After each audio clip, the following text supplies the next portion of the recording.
ইয়া রাসূলুল্লাহ হাবিবাল্লাহ হুজুর আপনি এত নামাজ কেন পড়েন? আল্লাহ তো আপনাকে বেগুনাহ মাসুম করে পাঠিয়েছেন, হুজুর আপনি এত নামাজ কেন পড়েন? আপনার কাদাম মোবারক দুটো ফুলে বেটে রোশনি গড়িয়ে যায়।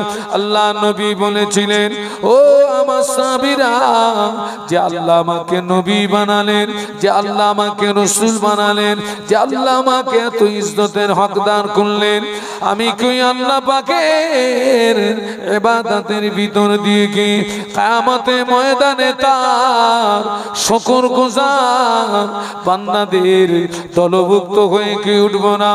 ও আমার সাহাবীরা, তোমরাও সকলে আল্লাহ পাকের ইবাদত তেলাওয়াতে মশগুল হয়ে যাও। একটু বলুন না সুবহানাল্লাহ, আর একটু মহব্বতের সঙ্গে বলুন।